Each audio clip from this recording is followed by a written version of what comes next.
Marami sa atin ay mahina ang shield mula sa agresibong pag-atake mula sa ibang tao. Humihina ang shield na ito kapag ikaw ay kulang sa pagmamahal mo sa iyong sarili. Ang kakulangan sa pagmamahal mo sa iyong sarili ay magdudulot sa tinatawag na obsession. Sa una, ang isang tao ay magbibigay sa iyo ng sobrang atensyon.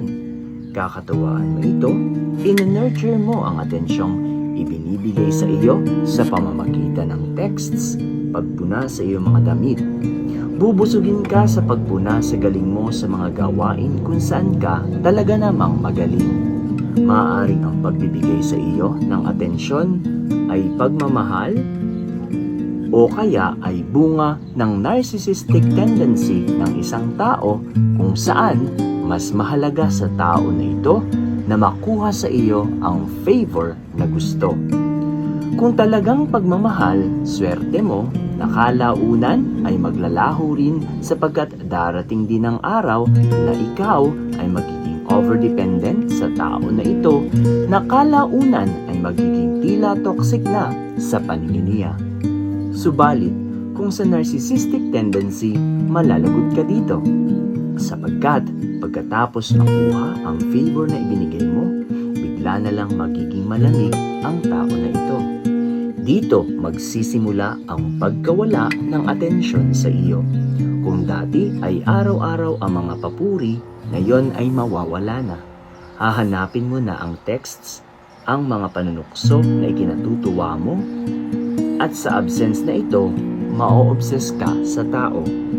Dahil wala na ang atensyon na dati ay binibigay sa iyo, para kang isang sapa na naiga na naghihintay sa ulan na dumating. Ngunit wala na ang ulan, ni Ampiyas ay walang paramdam. Para ka ngayong isang aso na mahal nung una at ngayoy naghihintay ka sa pagdating ng iyong amo.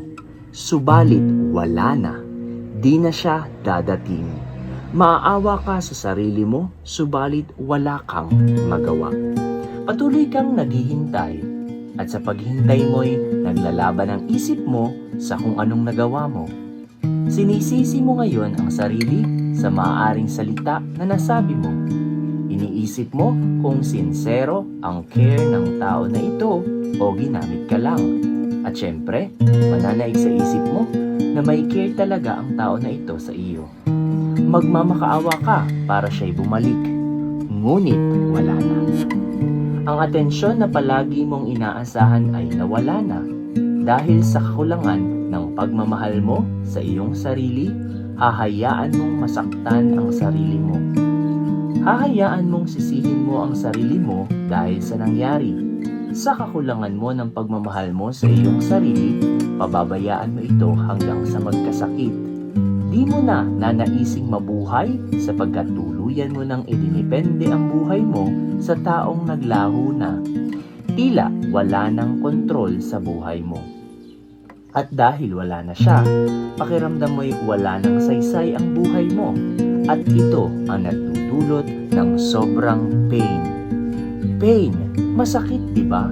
Paano ka nag-a-adjust? Para ka bang rubber na kapag nabanat ay bumabalik sa dating itsura? O para kang isang bubog na kapag nabagsak ay hindi na nakakabalik sa dati nitong hugis?